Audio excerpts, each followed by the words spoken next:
"So the rumors are true, you really bonded with the human," the alien queen said.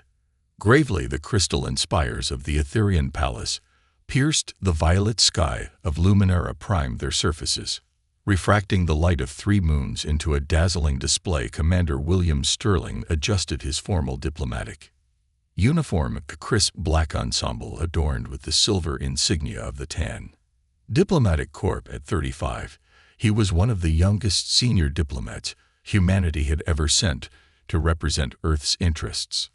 Among the stars, the Grand Hall before him buzzed with activity as various alien dignitaries mingled their conversations, a symphony of different languages. The Etherians, known throughout the galaxy for their ethereal beauty and advanced civilization, had organized this gathering to celebrate the signing of new trade agreements between several spacefaring races. Commander Sterling, a melodious voice called from behind him. "I trust you finding our hospitality satisfactory." William turned to face Princess Kiara of the Aeon royal house, and for a moment he forgot how to breathe. Her skin shimmered with a subtle silver luminescence, her snow-white hair cascading down her back like a frozen waterfall. Golden eyes, bright and intense, studied him with unconcealed interest. Her white gown, adorned with intricate golden patterns, emphasized both her royal status and her otherworldly grace.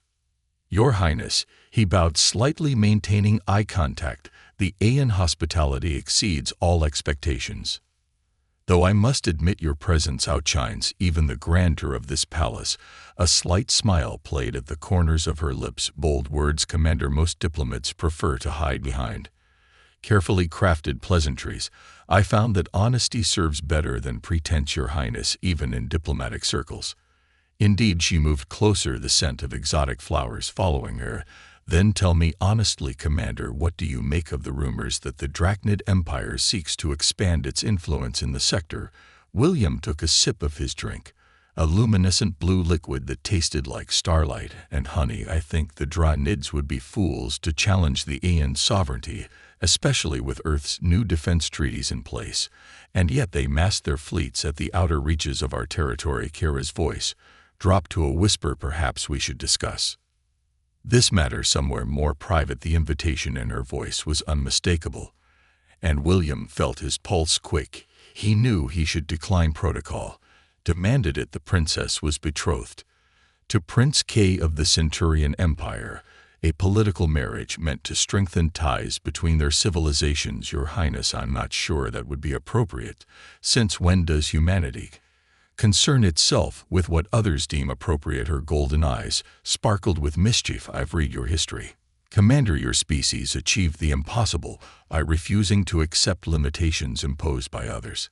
Before William could respond, the princess took his hand, her touch sending electric tingles up his arm. "Come, I wish to show you something in the Crystal Gardens." As they slipped away from the Grand Hall, William couldn't shake the feeling that he was walking into something far more significant than a simple diplomatic liaison. The way the princess's hand fit perfectly in his, the subtle glances she cast his way. Everything about this felt both terribly wrong and absolutely right. Little did he know that their departure had not gone unnoticed, and in the ripples of their actions would soon become waves that would shake the foundations of interstellar politics. The Crystal Gardens of the Etherian Palace were a marvel of bioengineering, living crystal formations that pulsed with their own inner light, creating an ethereal atmosphere that made the 3 moons overhead seem almost redundant. As William followed Princess Key through winding paths of luminescent flora, he couldn't help but notice how the crystal light played across her silver skin. "The gardens are beautiful at night," Kara spoke softly, her golden eyes reflecting the ambient glow. "But I suspect you've realized this isn't merely about admiring the scenery, Commander Sterling." William, he corrected gently. "And no, I don't believe it is." They paused beside a fountain where liquid light cascaded in mesmerizing patterns. Kiara turned to face him, her expression both vulnerable and determined. You intrigue me, William. Your species is so young compared to ours, yet you've accomplished so much in such a short time. You're different from the others. There's a fire in you that I've never seen in any of my people." "Different isn't always better, Your Highness," William replied, though he stepped closer to her. "I'm well aware of your betrothal to Prince K. Kiara." She insisted, closing the distance between them. And yes, I'm aware of my obligations. But tell me, William, do your people always do what's expected of them? Or do they follow their hearts? The sound of approaching footsteps interrupted them. Palace guards, their crystalline armor gleaming, were making their routine patrol. Without hesitation, Kira grabbed William's hand and pulled him behind a massive crystal formation. They pressed close together in the narrow space, their breaths mingling in the cool night air. "We shouldn't be here," William whispered, even as his hands found their way to her waist. "Then why does it feel so right?" Kira's response was barely audible as she traced a finger along his jaw.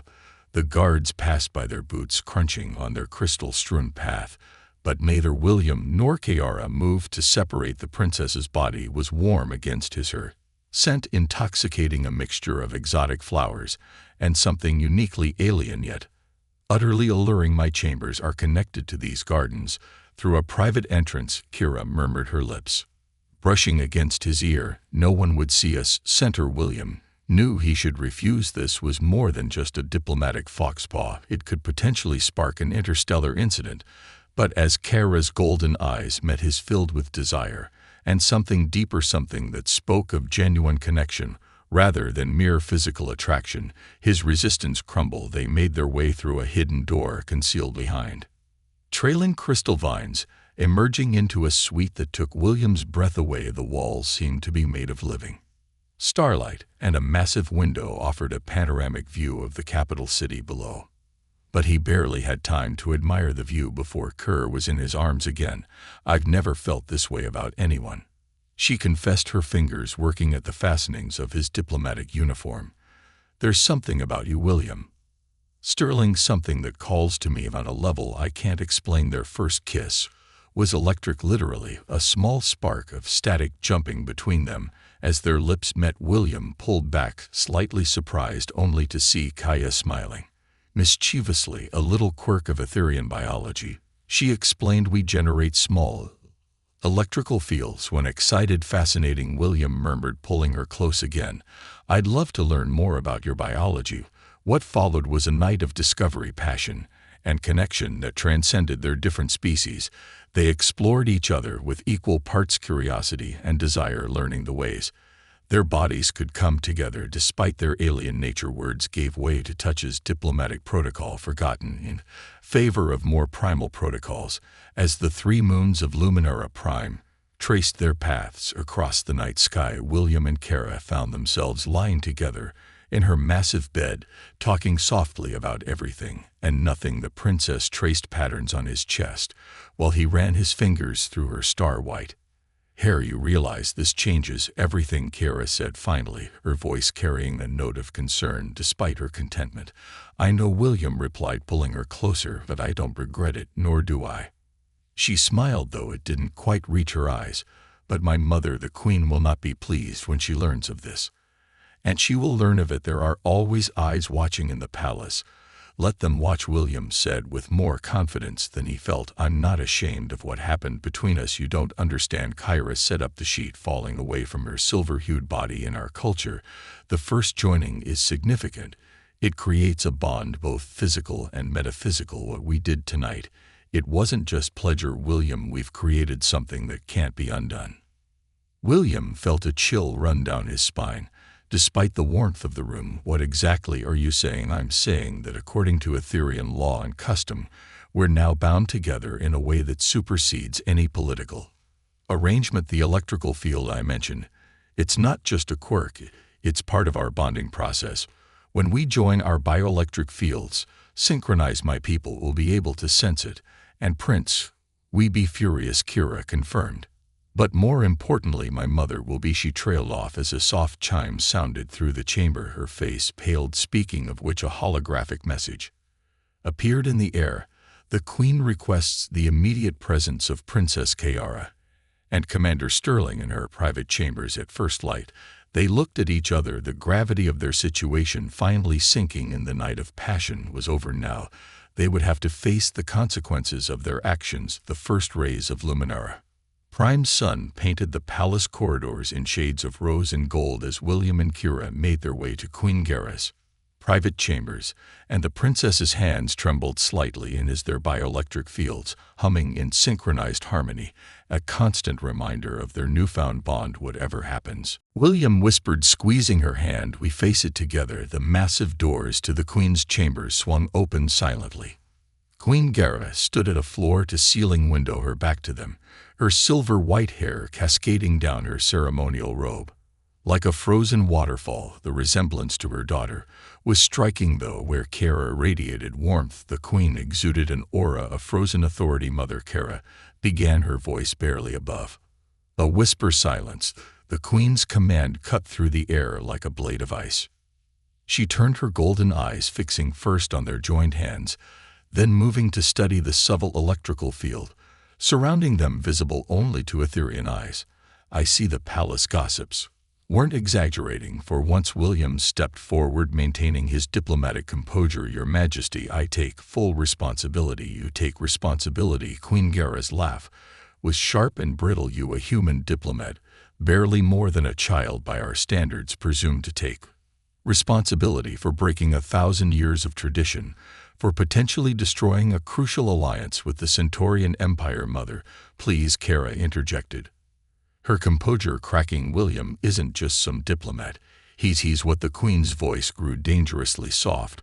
We're throwing away generations of careful political maneuvering worth risking war with Prince K's people. Tears began streaming down Kara's cheeks, her bioelectric field fluctuating wildly with emotion. The bond wasn't planned, but it's real. Surely you can see that field. At the Queen's eyes narrowed as she studied them more closely. William could feel her attention like a physical weight probing the connection between him and Kara. Something in her expression shifted, surprise, perhaps even a hint of curiosity.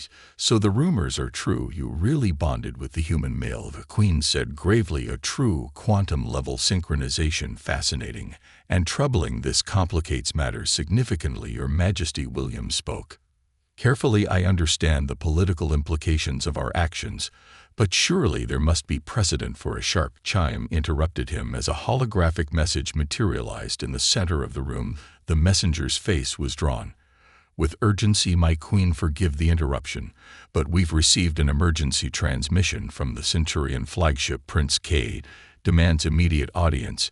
He claims to have proof that the princess has been enchanted by dark human technologies and demands right of combat to break the spell. The Queen's expression hardened. That fool boy would risk everything on wounded pride.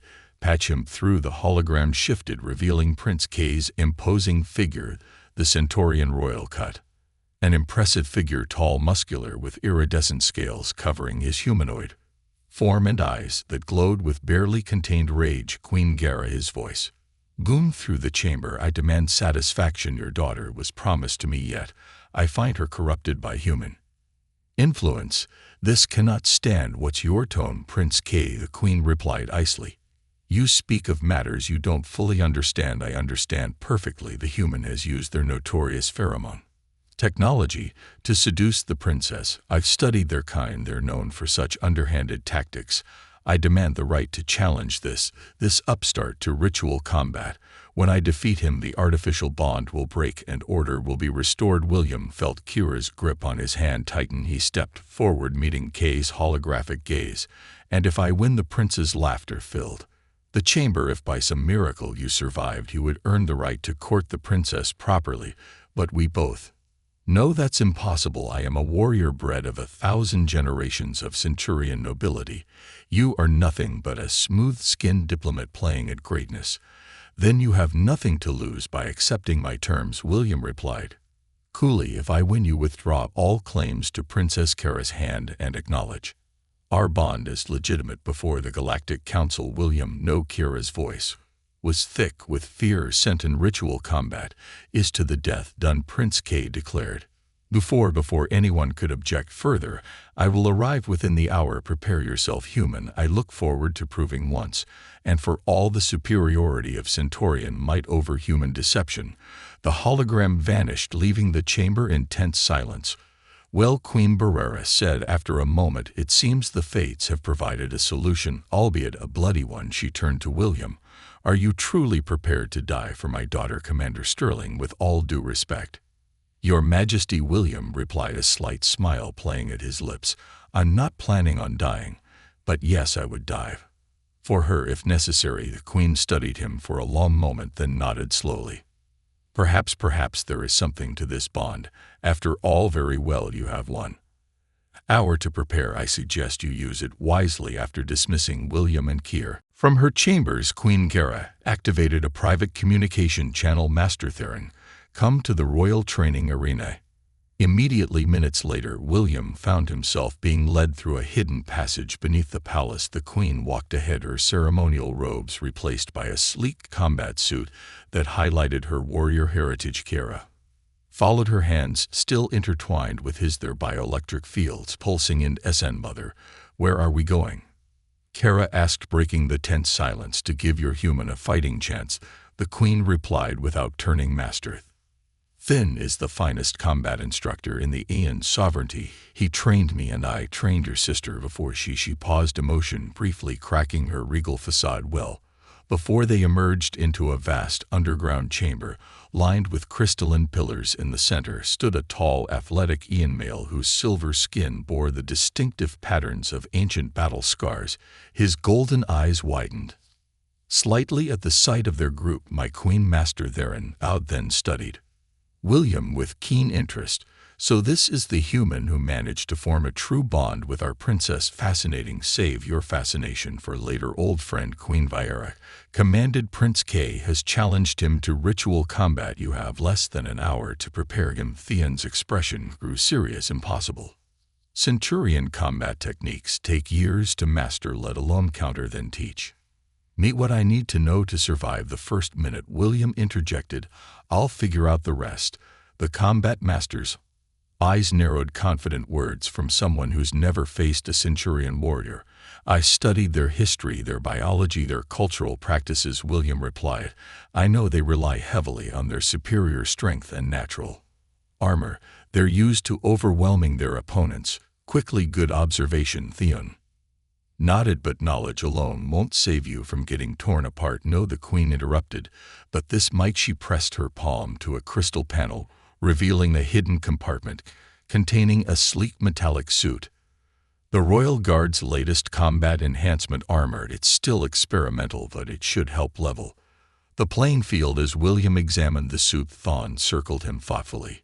"Your build is good, lighter than a Centurion, but that means you'll be faster. The bond with Princess Kara might actually work in your favor." "How so?" "Ethereum bioelectric fields can enhance neural responses, speed up reaction times, if you can learn to channel it properly." He glanced at the Queen, who nodded. "Permission. We'll start with the basics of energy manipulation." The next 45 minutes were a blur of intense training. Donan proved to be a ruthless instructor, pushing William to his absolute limits while teaching him to harness the strange new energy flowing through his body.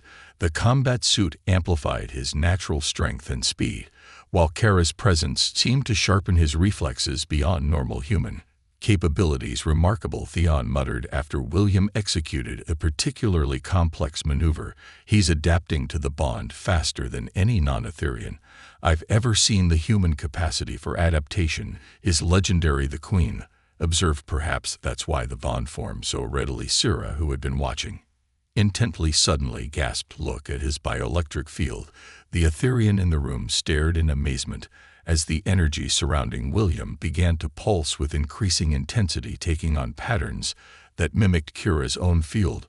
Well, Queen Gavara murmured, "It seems your bond runs deeper than I thought." Before anyone could comment further, a chime echoed through the chamber. Prince Key's ship had entered orbit. "Time's up," Theon announced. "Remember what I taught you. K will try to end it quickly. He won't expect you to last more than a few seconds. Use that assumption against him." William nodded, then turned to Kiara. Her eyes shimmered with unshed tears as she stepped forward to adjust his combat suit. "I never meant for this to happen," she whispered. "If you die because of me." He silenced her with a kiss, their bioelectric fields merging in a display that made the Queen raise an eyebrow. "I'm not going to die," William promised. "I've got too much to live for." "The combat arena is ready." An aide's voice announced through the communication system.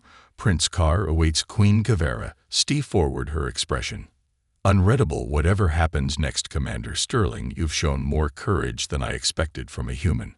Perhaps she glanced at her daughter, then back to him. Perhaps I was too quick to judge. Thank you, Your Majesty, William replied, straightening his shoulders. I won't let you down. As they made their way to the arena, Theon fell into step beside him. One last piece of advice: Centurions have a weak spot at the base of their skull where their natural armor is thinnest. It's considered dishonorable to target it directly, but if you find yourself with no other options. William nodded grimly. Sometimes survival matters more than honor. The massive doors to the combat arena loomed before them. Beyond, he could hear the murmur of gathered nobles and the distinctive sound of Prince K's ceremonial armor. Ready? Kara asked softly. William squeezed her hand one last time, feeling their shared energy surge between them. Ready? The combat arena of the Etherian Palace was a marvel of crystalline architecture, its transparent walls refracting the morning light into prismatic patterns across the sand-covered floor. The assembled nobles watched from elevated platforms. As William stepped into the ring, their whispers a constant undercurrent of speculation and judgment. Prince K stood at the opposite end, his iridescent scales gleaming like polished armor, the Centurion's massive frame dwarfed William, but the human's experimental combat suit hummed with potential energy, synchronized perfectly with his and Kara's shared bioelectric field. Last chance to withdraw. KK's voice boomed across the arena. Submit now, and I'll grant you a quick death. William's lips curved into a diplomatic smile. Interesting proposal, Your Highness. Counter offer: you withdraw your claim, and we can avoid this unnecessary display entirely. K's tail lashed in irritation. You dare mock me? Not at all. I'm simply attempting to negotiate a peaceful resolution, as any good diplomat would. The Centurion's eyes narrowed. Enough talk. K launched himself forward with explosive speed, but William was ready. The combat training with Master Theron had taught him to channel the bioelectric field into enhanced reflexes, and he smoothly sidestepped the charge. Impressive, K growled, pivoting faster than his bulk suggested possible, but ultimately futile. The next exchange was a blur of strikes and counters. William noticed something odd about K's movements. They were too fast, too precise for even a Centurion warrior. His suspicions grew when he caught a glimpse of the prince's eyes, now glowing with an unnatural purple sheen from the royal observation platform. Queen Gara leaned forward, her expression darkening. Something's wrong. His combat patterns are too erratic. Master Thon nodded grimly. Combat stimulants, illegal ones by the look of it. Kara gasped. But that's against all combat protocols. Indeed, the Queen's voice was cold with fury. Yet we cannot intervene without proof. William ducked under another devastating swing, his mind racing. The diplomatic corps had trained him to read body language across dozens of species, and chaos was screaming of chemical enhancement. But how to prove it? You know, Your Highness, William called out as he deflected a blow. I've studied Centurion combat traditions extensively. Fascinating stuff, especially the parts about chemical purity and ritual combat. K's rhythm faltered slightly. What are you implying, human? Oh, nothing really, just noting how your current performance seems enhanced compared to the historical records. William continued, circling, noting how his words seemed to agitate the prince. Those purple eyes of yours are particularly interesting, a side effect of something, perhaps silence. He roared, his attacks becoming more frenzied. Perfect. William had learned early in his diplomatic career that an angry opponent was a vulnerable opponent. As K's strikes grew wilder, the human continued his psychological assault. The nobles are watching, Your Highness. What would they think if they knew you needed chemical help to face a mere human? What would your father say? The mention of his father sent K into a rage. His next attack was pure berserker fury, all technique abandoned in favor of raw power. The combat suit sensors screamed warnings as William barely avoided being crushed. I will tear you apart. K's voice had taken on a manic edge, his scales now pulsing with an obvious purple glow that drew gasps from the crowd. The stimulants are becoming unstable, Master Theron observed. If this continues, Queen Gara stood Commander Sterling, the base of the skull now. William understood immediately. K's drug-fueled rage had left him open, his natural armor weakened by the chemical cocktail coursing through his system, one chance drawing on every ounce of power from his bond with K. William executed a perfect feint as K committed to a killing blow, the human duck, and rolled, coming up behind the prince. His armored fist, charged with borrowed Etherian energy, struck precisely at the weak point. Theon had identified the effect.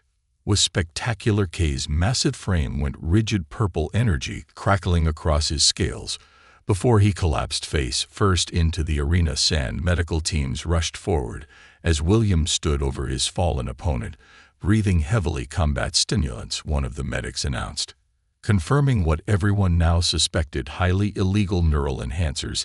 He'll live, but he's disqualified under Article 7 of the Combat Code. A hush fell over the arena as Queen Guevara rose to her feet. Prince K has violated the sacred laws of ritual combat. His challenge is forfeit, and Commander William Sterling is declared victor by right of combat and honor. The assembled noble erupted in excited chatter as William felt Kiara's arms wrap around him from behind, their bioelectric fields merging in a display of joy and relief that lit up the arena. "I knew you could do it," she whispered against his neck. Actually, he turned to face her, grinning despite his exhaustion.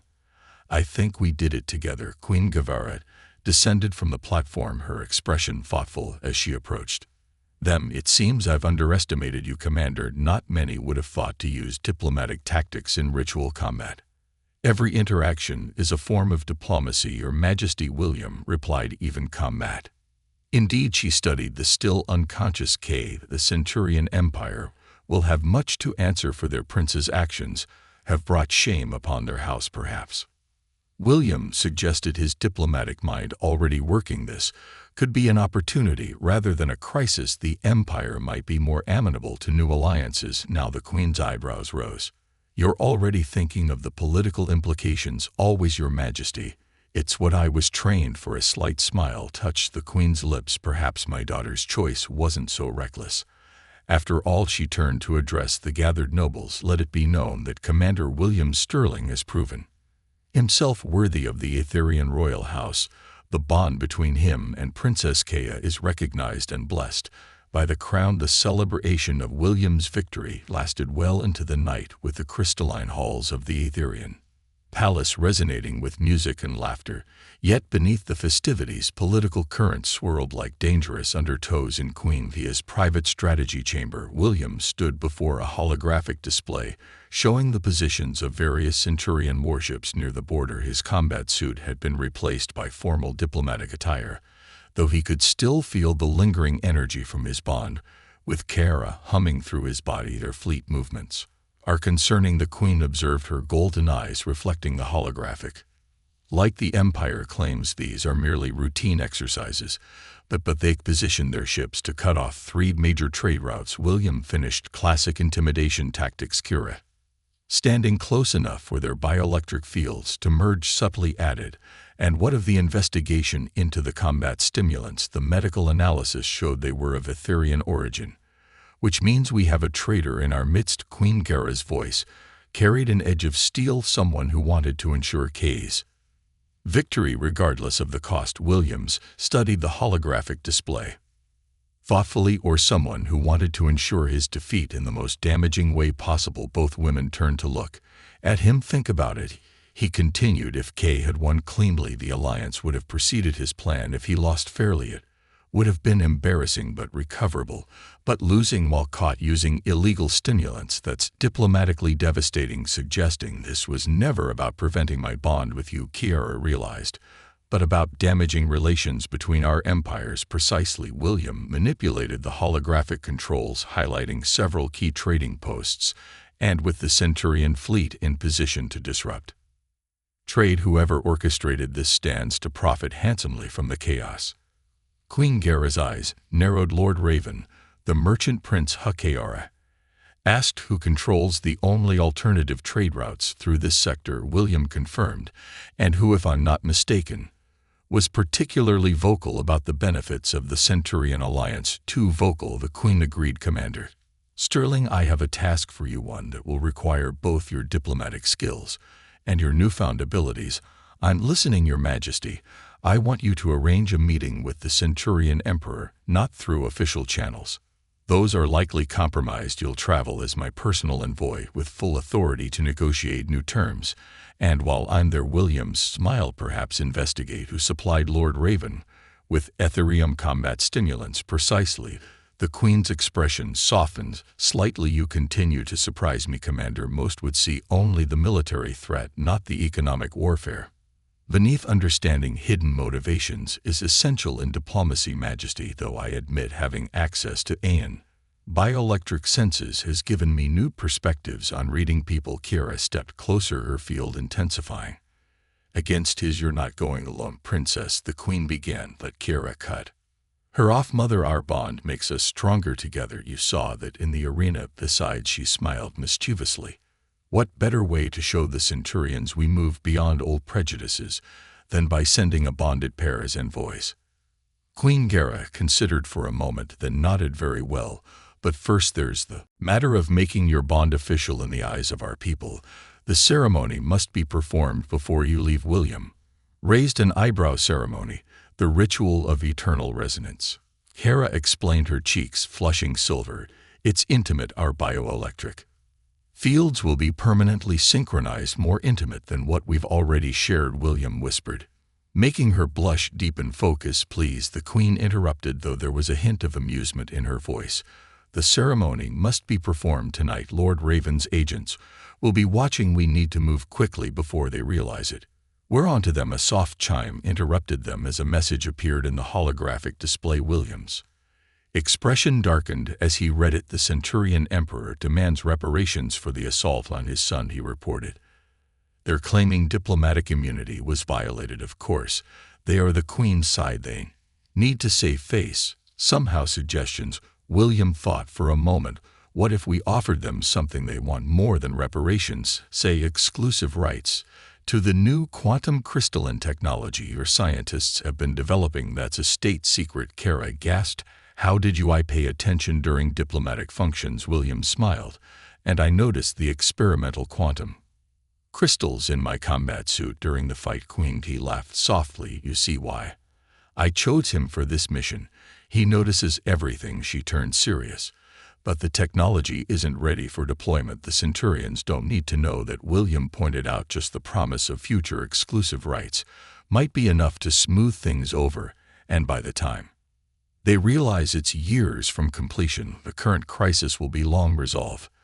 The Queen finished. "Clever, very clever.